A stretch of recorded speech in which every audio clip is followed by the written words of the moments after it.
Welcome back to the Startup Show. I'm John Biggs. Today on the show we have Alex Manns. He's CEO of FLYR, FLYR. Welcome, Alex. Why don't you tell us what you're up to? Thanks, John. Great to be here. The travel industry is more than 10% of global GDP, yet that industry still runs on 1980s technology. And we can all feel it when we travel, right? The printed boarding passes with random codes, the challenges to book a flight, searching for a flight still feels the same it did 10, 15 years ago. There's issues with baggage. We don't even have a shopping cart in our retail experience when we book with a flight, right? So we looked at that and we said, we're going to build something better for that. We're going to build a better infrastructure to power the travel industry, particularly focused on airlines and hotels. And that's what we do. So we help airlines make better decisions using deep learning, right? So forecasting their revenues and load factors or automating their pricing. We do this for airlines like JetBlue, Air New Zealand, and a bunch of others. Then the second thing we do is we provide a digital platform on top of which they build more modern web, mobile, and kiosk experiences at the airport. And then lastly, kind of the source of all evil when it comes to technology are these legacy technology reservation systems that these airlines run on. So we provide modern cloud-based, relational database-based reservation systems that kind of take out the source of these issues that we as travelers experience. Now, are airlines still using those dot matrix printers? I haven't noticed that recently. Is that over now? They're slowly starting to move away from it. So you're starting to see more kind of handheld devices at the airport to check your bags or to help you to your gate or things like that.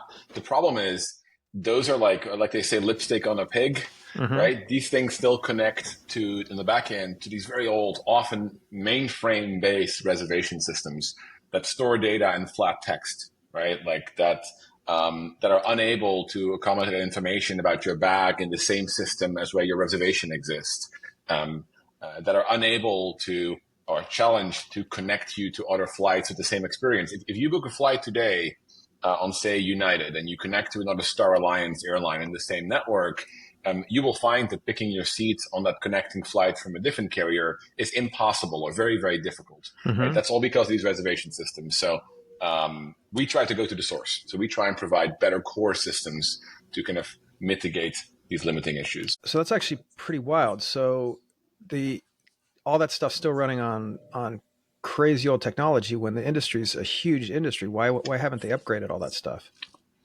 Yeah, so there's a few reasons. I think the first reason is these are mission critical systems, right? Everything else hangs off of them. So there's a system of record on which the kind of airport departure control systems, right, that control your bags and your check-in and your boarding processes tie into. Their accounting systems are tied to it. Their payment systems, which are complicated because of point of sales and international kind of footprint are tied to. So on average, an airline has about 300 different systems that are talking to the reservation system, the core system of record, to pull their data from and to push data back into. And so it's a very complicated kind of spaghetti of a mess. So that's kind of one reason of it.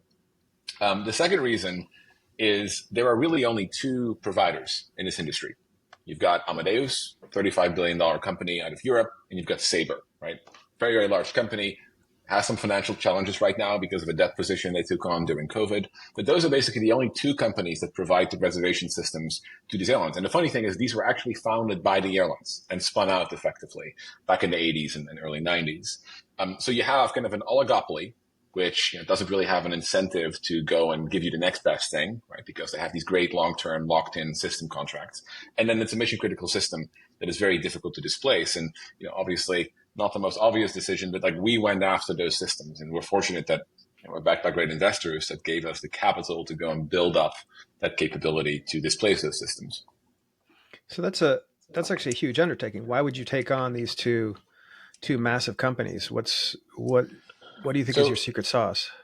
So commercial. So there's a few things. So first of all, we were able to build things from scratch. We were able to build things cleanly, the right way, and cloud native technologies, right, without that legacy dating back to the 1980s. So that's the first thing. The second thing is we recognize that these airlines desperately want a system that is more modular, so that they are not tied to a closed ecosystem of these oligopoly players. so that they have the ability to build in open standards instead of closed standards where you cannot easily interface with these systems. So we really said, okay, we're going to build it right in the cloud. We're going to build it using open standards that are mostly established by IATA, which is the governing body of all airlines. And we're going to make it fully modular, right? If you want to have one piece of our software, that's great. If you want to have all of it, that's great too. But we will be interoperable with everything you've got today. And then from a commercial perspective, which is, we're building a business, to give you some context, typically these system contracts are anywhere from 5 to 15 years and can range anywhere from $100 million to $1 billion per Mm-hmm. contract, right? So these are very, very, very large, very meaty, very sticky kind of revenue type contracts that And kind this of is justify Sabre. the This is commercial side. Sabre and Amadeus are making this money. Primarily, yes, on what's called the PSS. So the legacy reservation system is called a passenger service system, and we provide them with a modern version of that, typically called an offer and order management system. But that's what we do. Yeah. Hmm. Yep. Okay. What made you want to take this problem on? Yeah. So I've never shied away from doing the difficult things, and I knew when we went into this that it would be a long journey to first build up the capability. Right? There's no such thing as an MVP when you displace these mission critical systems. The second reason was that the pain points are massive, not only on our customer side, the airline, but also on the traveler, right? And I'm a huge aviation geek. I grew up on weekends around the airfield, going back to my grandparents. I'm the guy who writes down tail numbers just to keep track of what airplanes I've flown on. So I love this industry, but I started getting frustrated to see all these challenges as a traveler kind of going through those experiences, then dug into what is actually at the source of what's the root cause issue of those experiences, and then found that actually the pain at the airline is just as big as the pain for the traveler, kind of identifying that opportunity and then kind of structuring our business to be able to build to fix it, right? So we're 800 people.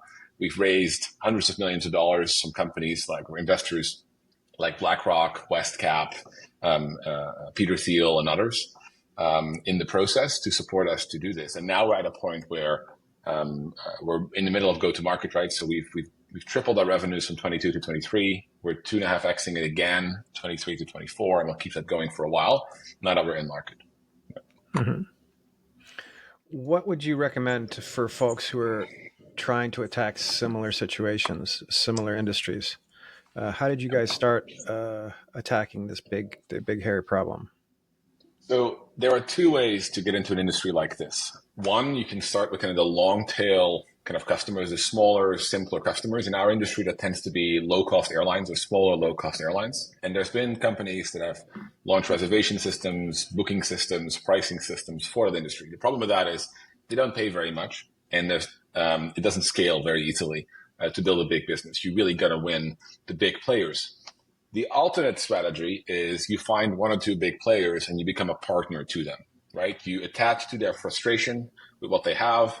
You show them what the path looks like to fix this, and you bring them on board as almost like a partner to kind of co-develop or co-create the right products that fit their needs. And so what we did very early with Air New Zealand, a very innovative carrier, is now being run by Greg Foran. Greg used to run the Walmart digital business in the US before taking back over as CEO at Air New Zealand. So we partnered with them and we build our products together with them. They were paying us as a customer, of course. They were helping us refine the product and displace what they had before. And in the process, we ended up with really strong referenceability.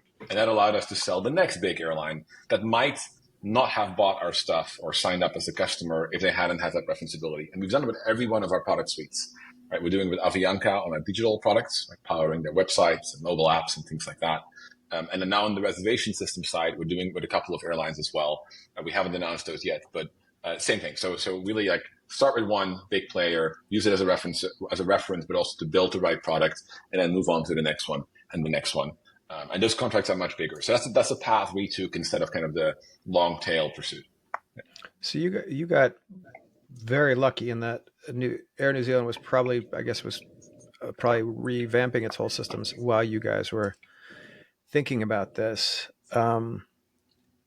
What does that first contact with the customer need to look like? Do you have to ask for money? Can you just send them an MVP and hope for the best? What's the strategy when it comes to that sort of move? So what's very particular about our industry is that almost every single time we end up working with an airline, we found our way prior in to the C-suite. So we connected with the CEO, the CCO, the CIO, somebody in the chief commercial officer. Chief commercial officer and CEO tend to be the primary ones we go after, but and we hear them out on their problems, and then we map those problems to the solutions we can provide now, and kind of our vision as to providing a more fully featured set of solutions to those problems they have. And then when they buy into it, it's very powerful when the CEO of an airline goes to their team and says, "This sounds very interesting. I'd like you guys to explore this," versus trying to make a bottom-up sale, convincing the middle management of a company to go and displace the things they've been used to for 20 years. So in our case, our go-to-market motion was very much through the executive team, getting a proponent or a sponsor effectively at that level, and then have them help us into the organization. When it comes to the financial side of it, we were fortunate to be able to kind of approach this commercially from day one, because we were able to project short-term benefit, even as it took longer to do a full displacement, right? Because some of these systems literally take 2 or 3 years to displace fully. But as long as you provide a positive business case early enough, they will pay for it. So we were very fortunate with that very early on. To make it even crazier, we signed Air New Zealand as a customer during COVID, right? And they actually saw it as an opportunity to remake some of the technology, because if you're flying very few passengers, you won't cause much disruption when you displace those systems. And we were very fortunate for their support. Yeah. But you've been